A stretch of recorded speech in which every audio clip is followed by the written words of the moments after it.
Негизи биздин подписчиктерибиздин арасынан спринтердин бааларын билип бер деген сураныч өтө көп калтырылат. Мына тилегиңиздерге жеттиңиздер окшойт.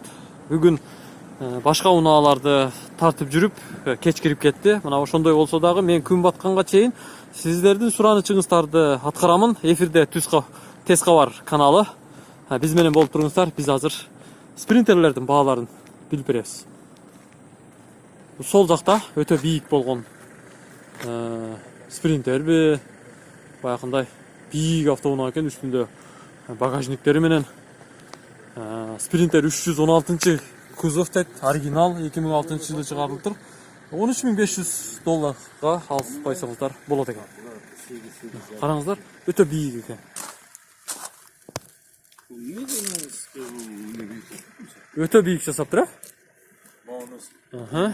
Так, дальше жүрөбүз. Бул жерде мына бул аркасы жабык, баягы жүк ташыганга ыңгайлуу болгон спринтер экен.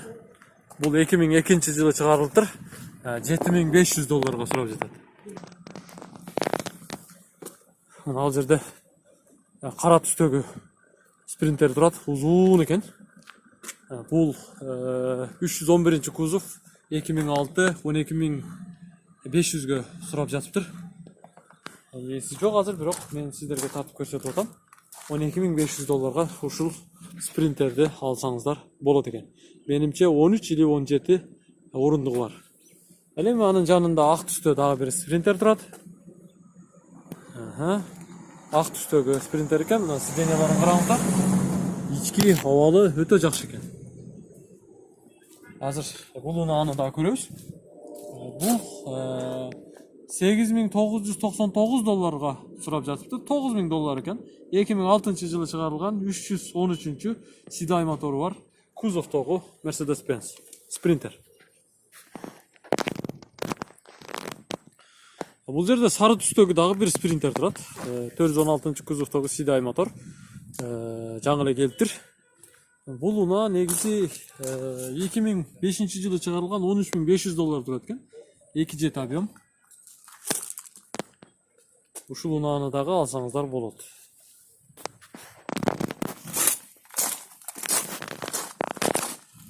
Дагы бирөө спринтер Mercedes-Benz оригинал 2002 объем экен. $12.500 сурап жатат. Бул дагы узун келген кадимки спринтердин широкомордасы. Бул жакта дагы спринтерлер турат, мына үчөө. Буларды дагы тартып көрсөтөлү. Латвиянын, Литванын номери экен. Оформление кылыш керек. Бирок баасын жазбаптыр, тиги телефондорго чалып сурасаңыздар болот. Ак түстөгү Нурмат деген биздин мекендешибиздин спринтер экен.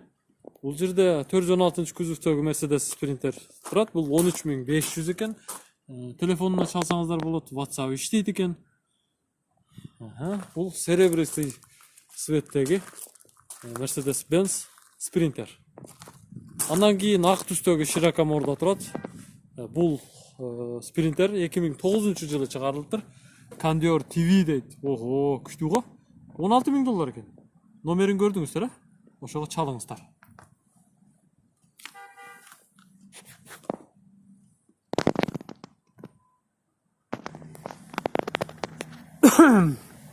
Суук тийип калганбы? Чөтөлө баштадым, чөтө. Так, урматтуу тез кабардын көрүүчүлөрү, мени шыктандырып туруңуздар. Бул 2 жетти Сидай мотор бар, 2008 жылы чыгарылган 20 орундук унаа $13.800 турат экен. Мына серебристый цветтеги спринтер.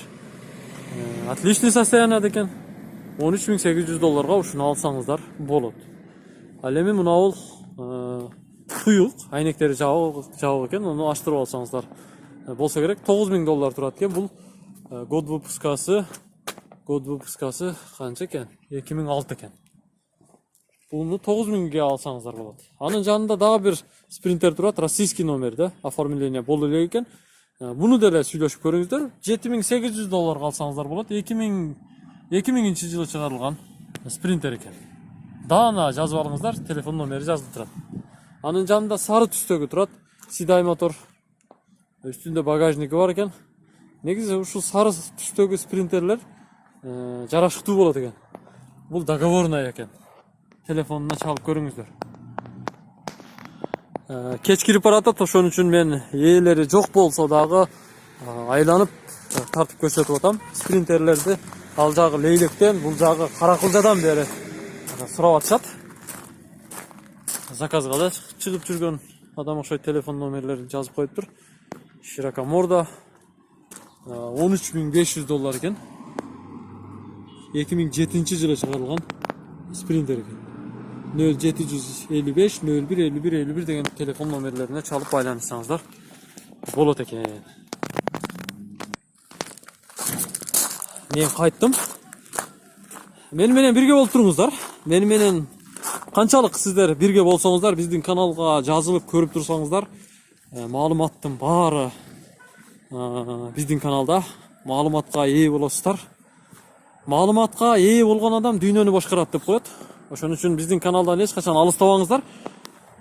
Биз Бишкектеги унаа базардагы спринтерлердин бааларын бул чыгарылышта сиздерге тартып көрсөткөнгө аракет кылдык.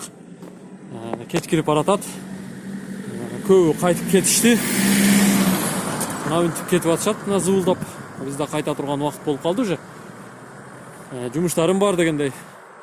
Азыр мени бирөө бир аз настроенияны түшүргөн жок, эми нервке тиет да келипчи. Базардын администрациясы же бир кайсы бир адам экен. Эмне үчүн тартып атасың депчи. Бизден уруксат сурабайсыңбы, Тез кабар каналы дейт.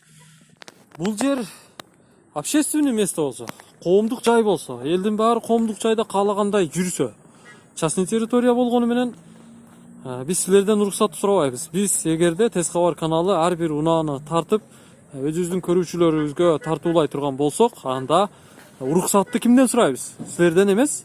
Биз ар бир унаанын ээсинен гана сурайбыз деген жоопту калтырдым. Алар адашып жатат. Биз сиздер мененбиз. Урматтуу көрүүчүлөр, көрүшкөнчө аман туруңуздар.